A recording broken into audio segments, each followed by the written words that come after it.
Hi ನಮಸ್ಕಾರ, ನಾನು ಗಂಗಾ. ನನ್ನ ಚಾನಲ್ ನಮಸ್ತೆ ಮಾಮ್ಸ್ ಕನ್ನಡ ವ್ಲಾಗ್ಸ್ಗೆ ಸ್ವಾಗತ ಎಲ್ಲರಿಗೂ. ಇವತ್ತಿನ ವಿಡಿಯೋ ಆ್ಯಕ್ಚುಲಿ ಲಾಸ್ಟ್ ವಿಡಿಯೋದ ಕಂಟಿನ್ಯೂಷನ್ ಪಾರ್ಟ್. ಯಾಕಂದ್ರೆ ನಾನು ಲಾಸ್ಟ್ ವಿಡಿಯೋದಾಗ ನಾನು ಏನು ಹೇಳಿದ್ದೆ, ಪ್ರೆಗ್ನೆನ್ಸಿ ಟೆಸ್ಟ್ನ ನೀವು ಮನೇಲಿ ಮಾಡ್ಕೊಂಡಾಗ ನಿಮ್ಗೇನಾದ್ರೂ ನೆಗೆಟಿವ್ ಬಂದಿತ್ತು ಅಂದಾಗ ಏನೆಲ್ಲ ಡೌಟ್ಸ್ ಕನ್ಫ್ಯೂಷನ್ಸ್ ಬರ್ತಾವ ಅದನ್ನೆಲ್ಲ ಕ್ಲಿಯರ್ ಆಗಿ ಆ ವಿಡಿಯೋದಾಗ ಎಕ್ಸ್ಪ್ಲೇನ್ ಮಾಡಿದ್ದೆ. ಅದೇ ರೀತಿಯಾಗಿ ಆ ಟೆಸ್ಟ್ ಕಿಟ್ ಅಲ್ಲಿ ನಿಮಗೆ ಪಾಸಿಟಿವ್ ತೋರಿಸಿತ್ತು ಅಂತಂದಾಗ ಅದರ ಅರ್ಥ ಏನಂತ ನಿಮಗೆ ಗೊತ್ತೇ ಅದ, ಪ್ರೆಗ್ನೆಂಟ್ ಆಗಿದ್ದೀರಾ ಅಂತ ಅರ್ಥ. ಸೊ ಅವಾಗ ನೀವು ಏನು ಮಾಡಬೇಕು, ನೆಕ್ಸ್ಟ್ ಸ್ಟೆಪ್ ಟೆಸ್ಟ್ ಮಾಡ್ಕೊಂಡಾದ್ಮೇಲೆ ಅನ್ನೋದ್ರ ಬಗ್ಗೆ ಎಲ್ಲ ಈ ವಿಡಿಯೋದಾಗ ಡೀಟೇಲ್ ಆಗಿ ಎಕ್ಸ್ಪ್ಲೇನ್ ಮಾಡ್ತೀನಿ. ಸೊ ವಿಡಿಯೋನ ಪೂರ್ತಿಯಾಗಿ ಸ್ಕಿಪ್ ಮಾಡಿದೆ ನೋಡ್ರಿ, ಹಾಗೆ ನನ್ನ ಚಾನಲ್ನ ತಪ್ಪದೆ ಸಬ್ಸ್ಕ್ರೈಬ್ ಮಾಡ್ಕೊರಿ. ಸೊ ಮೊದಲನೇದಾಗಿ ಕಂಗ್ರ್ಯಾಚುಲೇಷನ್ಸ್, ಟೆಸ್ಟ್ ಕಿಟ್ ಅಲ್ಲಿ ಪಾಸಿಟಿವ್ ಬಂದಿದೆ ಅಂದ್ರೆ ಆಲ್ಮೋಸ್ಟ್ 99% ನೀವು ಪ್ರೆಗ್ನೆಂಟ್ ಆಗಿದ್ದೀರಾ ಅಂತಾನೆ ಅರ್ಥ. ಬಟ್ ಇದೇ ನೀವು ಕನ್ಫರ್ಮ್ ಆಗಿ ತಗೋಬಾರ್ದು. ಯಾಕೆ ಹಿಂಗೆ ಹೇಳತ್ತೀನಿ ಅಂತ ಅಂದ್ರೆ, ಇದು ಯೂರಿನ್ ಪ್ರೆಗ್ನೆನ್ಸಿ ಟೆಸ್ಟ್. ಅಂದ್ರೆ ಯೂರಿನ್ ಸ್ಯಾಂಪಲ್ ಅಲ್ಲಿ HCG ಅನ್ನೋ ಹಾರ್ಮೋನ್ ಲೆವೆಲ್ ಏನ್ ಡಿಟೆಕ್ಟ್ ಆಗಿರ್ತದ ಅದರ ಮುಖಾಂತರ ಈ ಫಲಿತಾಂಶ ಬಂದಿರ್ತದೆ, ಅಂದ್ರೆ ಪ್ರೆಗ್ನೆನ್ಸಿ ಪಾಸಿಟಿವ್ ಅಂತ ಬಂದಿರ್ತದೆ. ಈ HCG ಹಾರ್ಮೋನ್ ನೀವು ಪ್ರೆಗ್ನೆಂಟ್ ಆಗಿದ್ದಾಗೆ ಅದು ನಿಮ್ಮ ಬಾಡಿಯಲ್ಲಿ ರೈಸ್ ಆಗಿರ್ತದೆ, ಅವಾಗ್ಲೇನೆ ನಿಮ್ಮ ಯೂರಿನ್ ಸ್ಯಾಂಪಲ್ ಅಲ್ಲಿ ಡಿಟೆಕ್ಟ್ ಆಗಿರ್ತದೆ. ಓಕೆ, ಅದೇ ರೀತಿಯಾಗಿ ಇನ್ನೂ ಒಂದು ಟೆಸ್ಟ್ ಮಾಡ್ತಾರೆ, ಅದು ಡಾಕ್ಟರ್ ಹತ್ರನೇ ಹೋಗಿ ಮಾಡಿಸ್ಕೋಬೇಕಾಗ್ತದೆ. ಅದು ಬ್ಲಡ್ ಟೆಸ್ಟ್. ಆ ಬ್ಲಡ್ ರಿಪೋರ್ಟ್ ಅಲ್ಲೂ ನಿಮ್ದು ಎಲ್ಲ ಕ್ಲಿಯರ್ ಆಗಿ ಪಾಸಿಟಿವ್ ಬಂತಂದ್ರೆ ಅವಾಗ it is confirm that you are pregnant ಅಂತ. ಆ ಟೆಸ್ಟ್ ಕಿಟ್ ಅಲ್ಲಿ ತೋರಿಸಿದ ಖರೇನೆ ಇರ್ತದ, ಇದು ಸುಳ್ಳಂತ ನಾ ಏನು ಹೇಳತ್ತಿಲ್ಲ. ಬಟ್ ಇದನ್ನ ಮಾತ್ರನೇ ನಂಬಿ ಇಟ್ಕೊಂಡು ಕೂಡಬಾಡ್ರಿ. ಇದಾದ ತಕ್ಷಣ ನಿಮ್ದು ನೆಕ್ಸ್ಟ್ ಸ್ಟೆಪ್ ಏನಿರ್ಬೇಕಂದ್ರೆ ಇಮಿಡಿಯೇಟ್ಲಿ ಡಾಕ್ಟರ್ ವಿಸಿಟ್ ಮಾಡೋದು. ಅಂದ್ರೆ ನೆಕ್ಸ್ಟ್ ಡೇನೆ ಡಾಕ್ಟರ್ ವಿಸಿಟ್ ಮಾಡ್ರಿ, ಅವರು ನೆಕ್ಸ್ಟ್ ಬ್ಲಡ್ ಟೆಸ್ಟ್ ಹೇಳ್ತಾರೆ. ಅದರಿಂದ ನೀವು ಕನ್ಫರ್ಮ್ ಆಗಿ ಪ್ರೆಗ್ನೆಂಟ್ ಆಗಿದ್ರಲ್ಲ ಅಂತ ಕ್ಲಿಯರ್ ಆಗಿ ಗೊತ್ತಾಗ್ತದೆ. ಸೊ ಅದಾದ ನಂತರ ನೀವು ಅಲ್ಲೂ ಕೂಡ ಬ್ಲಡ್ ಟೆಸ್ಟ್ ಅಲ್ಲೂ ನಿಮಗೆ ಕನ್ಫರ್ಮ್ ಆದ ರಿಸಲ್ಟ್ ಬಂತಂದ್ರೆ ಅವಾಗ ನೀವು ಪ್ರೆಗ್ನೆಂಟ್ ಆಗಿದ್ದೀರಾ ಅಂತಾನೆ ಅರ್ಥ. ಫಸ್ಟ್ ಥಿಂಗ್ ಏನಂದ್ರೆ ಡಾಕ್ಟರ್ ವಿಸಿಟ್ ಮಾಡೋದು. ನೆಕ್ಸ್ಟ್ ಏನಂದ್ರೆ ಡಾಕ್ಟರ್ ವಿಸಿಟ್ ಮಾಡೋದು ಬರೀ ಪ್ರೆಗ್ನೆನ್ಸಿ ಕನ್ಫರ್ಮ್ ಮಾಡ್ಕೊಳಕ್ ಅಷ್ಟೇ ಅಲ್ಲ. ಇನ್ನ ಒಂದು ವಿಷಯ ಏನಂತಂದ್ರೆ, ನೀವು ಪ್ರೆಗ್ನೆಂಟ್ ಆಗಿದ್ದೀರಂತ ಕನ್ಫರ್ಮ್ ಮಾಡೋದ್ರ ಜೊತೆಗೆ ಎಷ್ಟು ದಿನ ಆಗಿದೆ ನೀವು ಪ್ರೆಗ್ನೆಂಟ್ ಆಗಿ ಅನ್ನೋದ್ರ ಬಗ್ಗೆ ಎಲ್ಲ ಗೊತ್ತಾಗ್ತದೆ. ಸೊ ಅಂದ್ರೆ ಲಾಸ್ಟ್ ಮೆನ್ಸ್ಟ್ರಲ್ ಪೀರಿಯಡ್ ಯಾವಾಗಿತ್ತು, ಇಲ್ಲಿವರೆಗೂ ಎಷ್ಟು ದಿನ ಆಗಿದೆ ಅನ್ನೋದ್ರ ಬಗ್ಗೆ ಎಲ್ಲ ಡೀಟೇಲ್ ಆದ ಒಂದು ಪಿಕ್ಚರ್ ಸಿಗ್ತದ. ಅದರಿಂದ ನಿಮಗೆ ಇದು ಮುಂದೆ ಎಸ್ಟಿಮೇಟೆಡ್ ಡೆಲಿವರಿ ಡೇಟ್, ಆಮೇಲೆ ಮಗುದು ಹಾರ್ಟ್ ಬೀಟ್ ಅದೆಲ್ಲ ಯಾವಾಗ ಮೆಜರ್ ಮಾಡಬೇಕು, ಅದ್ರದ್ದೆಲ್ಲ ಸ್ಕ್ಯಾನ್ ಯಾವಾಗ ಮಾಡಬೇಕು, ನಿಮ್ಮ ಫಸ್ಟ್ ಪ್ರೆಗ್ನೆನ್ಸಿ ಸ್ಕ್ಯಾನ್ ಯಾವಾಗ ಇರಬೇಕು ಅನ್ನೋದ್ರ ಬಗ್ಗೆ ಎಲ್ಲ ಅವರು ಹೇಳ್ತಾರ.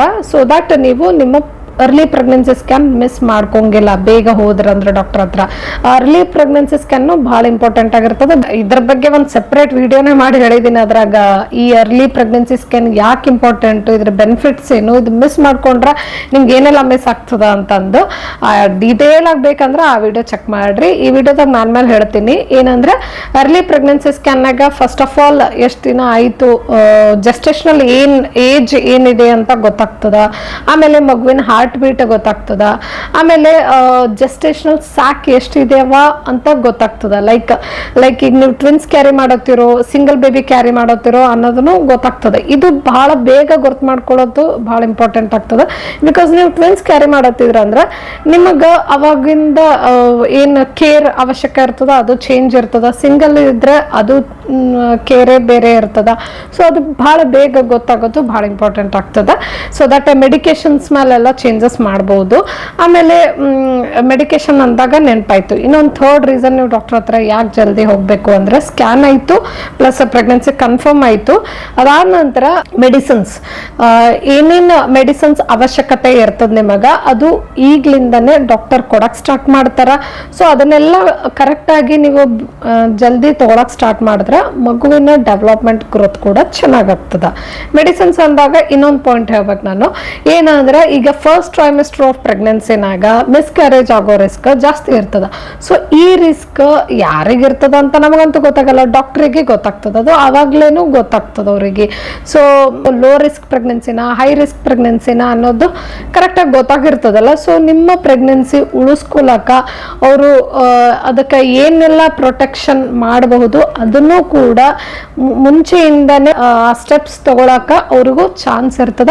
ನಿಮಗೂ ನಿಮ್ಮ ಪ್ರೆಗ್ನೆನ್ಸಿ ಕಾಪಾಡ್ಕೊ ಮಾಡ್ಕೊಳಕ ಬಹಳ ಬೇಗನೆ ಒಂದು ಚಾನ್ಸ್ ಸಿಗ್ತದ. ಸೊ ಈ ರೀತಿ ರಿಸ್ಕಿ ಆದ ಪ್ರೆಗ್ನೆನ್ಸಿ ಇದ್ದಾಗ ಇದೆಲ್ಲ ಬಹಳ ಹೆಲ್ಪ್ ಆಗ್ತದ. ನೆಕ್ಸ್ಟ್ ಏನಂತಂದ್ರೆ ನೀವು ನಿಮ್ಮ ಡಯಟ್ ಅಲ್ಲಿ ಚೇಂಜಸ್ ಮಾಡ್ಕೋಬಹುದು. ಅವಾಗ ಲೈಕ್ ನಿಮಗೆ ಬಹಳ ಬೇಗ ಗೊತ್ತಾಯ್ತಂದ್ರೆ ಓವರ್ ಆಲ್ ನಿಮ್ಮ ಲೈಫ್ ಸ್ಟೈಲ್ ಮೇಲೆ ಸ್ವಲ್ಪ ಲಕ್ಷ ಕೊಡ್ಬೋದು. ಲೈಕ್ ನೀವು ತಗೊಳ್ಳುವಂತ ಆಹಾರ ಕ್ರಮ ಪದ್ಧತಿ ಮೇಲೆ ಬದಲಾವಣೆಗಳು ಮಾಡ್ಕೋಬಹುದು.